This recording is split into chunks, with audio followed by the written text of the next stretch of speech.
pour nous tout à fait important de recevoir les professionnels et de la lumière et du paysage à Chaumont-sur-Loire parce qu'on aime beaucoup ce côté rendez-vous. On est un centre culturel de rencontre, comme Chaumont est un laboratoire de la lumière pour Philips, comme c'est un lieu où les paysagistes du monde entier s'expriment. Cette rencontre, ce rendez-vous récurrent, c'est pour nous très important parce que on aime être un lieu où les gens viennent redécouvrir chaque année de nouveaux jardins, de nouvelles expérimentations avec la lumière. Même s'il faut faire l'effort de quitter Paris ou d'autres villes, c'est un moment où on oublie tout, c'est un moment où on s'immerge dans la poésie, dans la beauté des jardins. Et je crois que c'est pour ça que la journée a de plus en plus de succès.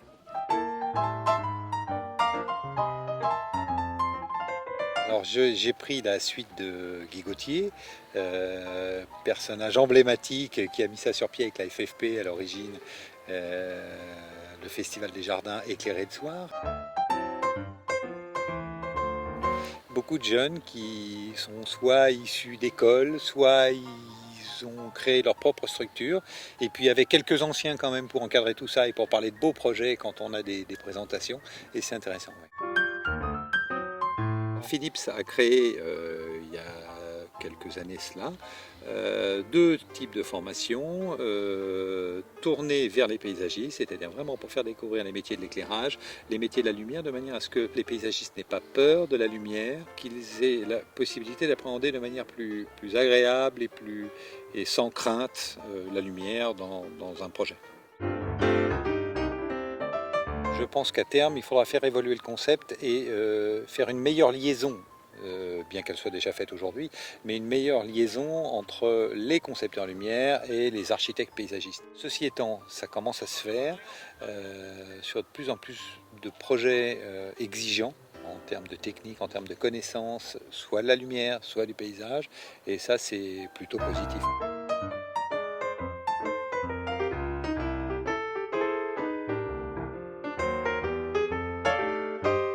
D'abord une journée de rencontre avec les confrères, c'est aussi une journée d'échange, mais avant tout c'est une journée de formation, voilà, on se met à la page, le matériel, qu'est-ce qu'il est possible de faire, qu'est-ce qu'on peut trouver aujourd'hui comme proposition.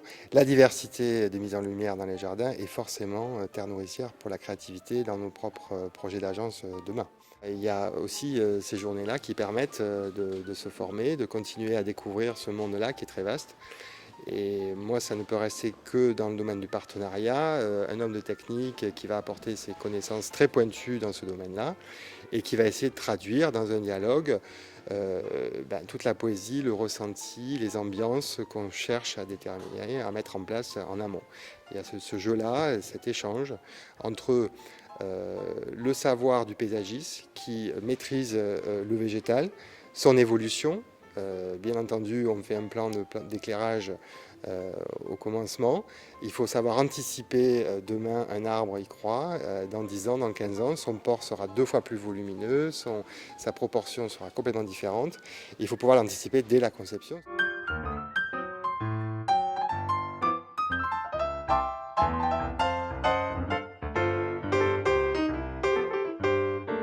Pour nourrir un projet, je pense qu'il faut qu'il y ait plusieurs disciplines et plusieurs domaines qui viennent l'enrichir, et chacun est expert dans son domaine. J'ai une formation de plasticienne, donc je sais ce que c'est qu'un concept, et je comprends le langage des paysagistes, des architectes. Et la première approche pour moi, c'est le site, le lieu, ses spécificités, c'est l'usage qu'il va y avoir, c'est la transformation, et les points lumineux, c'est à la fin. En fait, les paysagistes sont plus ouverts au partage et à l'échange, et ils sont très intéressés par ce qu'on peut développer, la dimension nocturne qu'on peut développer dans un projet de paysage. Et voilà, et je pense que c'est très riche. Alors, sans matière, il n'y a pas de lumière. Parce que la lumière, en fait, chemine dans l'air et on ne la voit pas, sauf si l'air est chargé de particules. Donc effectivement, la matière, là, dans un projet de paysage végétal, c'est le végétal et le matériau.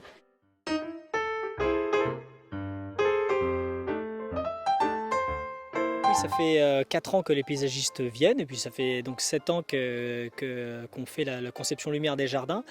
Et c'est toujours intéressant de rencontrer quelque part les premiers décideurs, les premiers concepteurs des jardins. En tant que concepteur lumière, j'aime bien rencontrer les concepteurs des jardins. Au même titre qu'en tant que concepteur lumière, je laisse travailler les concepteurs paysagistes dans leur domaine et voilà, je suis là que pour sublimer leur propre travail. Je ne crée rien. Si eux ne créent rien, je ne crée rien. Et c'est vrai que ce genre de rencontre favorise cet échange et ces dialogues. Et c'est bien de voir que voilà, un projet, c'est un ensemble de personnes. C'est-à-dire qu'il n'y a pas que le paysagiste, il n'y a pas que le concepteur lumière. Il y a aussi l'installateur, il y a aussi on va dire, le paysagiste qui met en place les végétaux. Il y a la personne qui possède le lieu et qui va l'entretenir.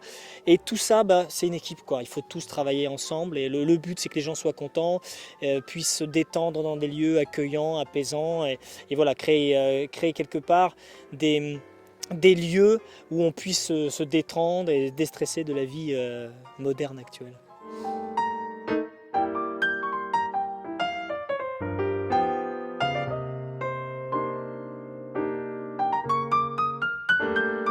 Actuellement, les 26 parcelles étaient attribuées lors du concours.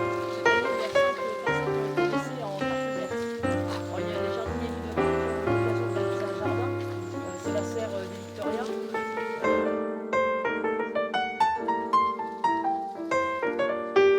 C'est des plantes de sous-bois